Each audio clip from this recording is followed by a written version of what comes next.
Growing up, I loved visiting this house. Now I approached with a sense of dread. Before I go in, let me explain why. I grew up in Brooklyn, in a multicultural, liberal household. That's my mom. She's Puerto Rican. And that's my dad. He's Italian. Summers we would visit my dad's family, the Carfizzis, in upstate New York. I loved my time there, and our family was always very close. But something changed during the last presidential election, when Facebook let me know my family, the Carfizzis, supported Trump. As a Latina feminist and a Clinton supporter, I was disgusted. I cut off all communication. After the election, I felt driven to figure out how my family members could support and vote for Trump, a candidate that threatened my whole identity. I, a 22-year-old graduate student, decided to visit and confront them, face to face. Because she's got a project. She's a journalist, right? Yes. She's videotaped my conversation with you. She goes, nobody did this Trump thing, like the people who voted for Trump. But you are a diehard Trump train.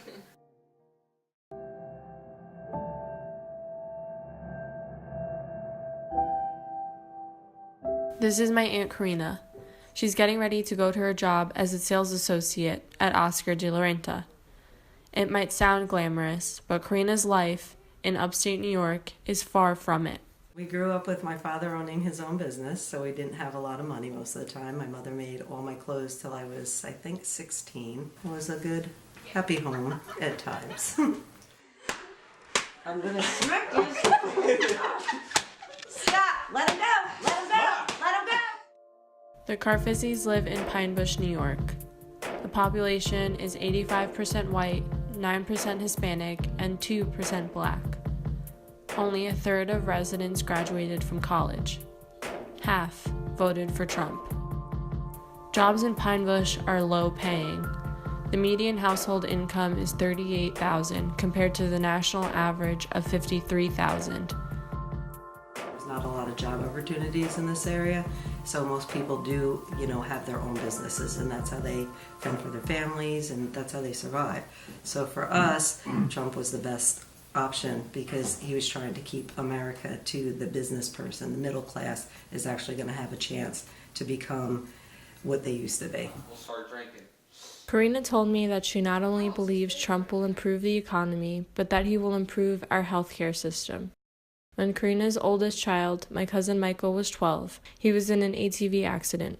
Because of hospital malpractice, Michael got gangrene and almost lost his leg from the knee down. Karina says her son fell through the cracks of Obamacare. They couldn't afford their own health insurance, but made too much money to be covered by Obamacare. It was not cost effective for him. He has major issues with his leg. He can get it infected, we can get cellulitis. There's a lot of things that go on with it, and we have no health insurance. So who's going to pay for that? Karina was 100% behind Trump, and so was her son, my cousin Nick. Yeah, buddy. So I look And in the although we camera. grew up close, as young adults we couldn't be more different. Karina's son Nick is everything I am not. He likes hunting, country music, and big trucks. I asked him straight up, why Trump? So we'll see what happens, but I don't trust him, but it's a little bit better than Clinton, to be honest with you. And my reasoning for that is she did a lot of legal stuff and she still hasn't gotten in trouble for it. And that's my reasoning for why. And I keep my guns.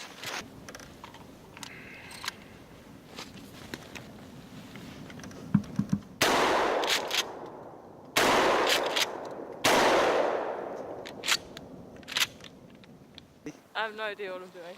Alright, so Which one do you grab want her that. to shoot? This one? Just hold on to So, it. yeah, You'll be I'll- alright. Okay, okay. So push that forward. Push it forward? Yep, when you're ready to shoot, and then Okay. just look down the sights. If there's a little white dot at the end, then pull the trigger. Buddy. I told Nick that after Trump was elected, I was so upset I marched in protest. The protesting, I just think you guys should I don't know. He's your president now. I think you just deal with it. You know what I mean? You can't do anything about it. I think protest is a waste of time. But do you get what I'm saying? Like us going to work every day and seeing that, it kind of like it's upsetting in that way because it's like we're going to work. We're not even worrying about any of this. I think that for people who are missing work, it's bigger than work. Like, it's people's lives at risk. I don't understand how Trump supporters could support someone who literally called, like, Hispanics or Mexicans rapists, or says that all Muslims are terrorists. I don't understand how you don't think that his words don't affect people. I think I was looking at more of the good of like where he was going, taking away different companies and stuff like that, and I think he's going more towards the illegals to take away work. If you go downtown Newburgh, you'll see all the Mexicans there. I guarantee you 99.9% of every single one of them are illegal. I couldn't get anybody to see why I thought they were wrong. I felt hopeless, not only for this conversation, but for America. So it never, like, hurt you guys that I was voting against you, basically. Well, you weren't voting against me. It's how you personally feel.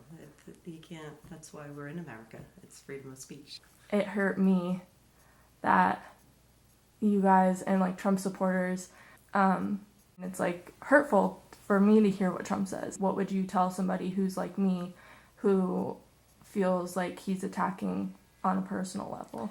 I think what he's trying to say just comes out totally wrong. But I think his intentions are right when you break it down and listen to what he's saying. I just think that he doesn't think the way he presents it. I look at it as it's not affecting my daily life.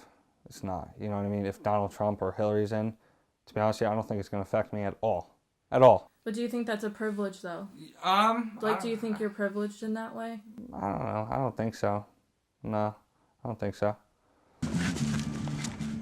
I just think this election put a lot of like stress on people. You know what I mean? It was like a big election. You know, everybody wanted to get Obama out, this, that, you know what I mean? I just think it was a big election for everybody. But it's nothing personal to you. I just really didn't think about it, to be honest with you.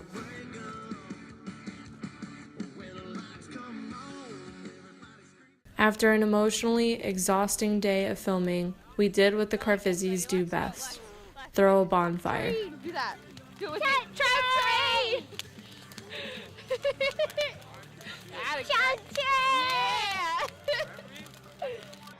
I don't know where America goes from here, but like my family, it will never be the same again. At the end of the day, family is all we have, with or without Trump.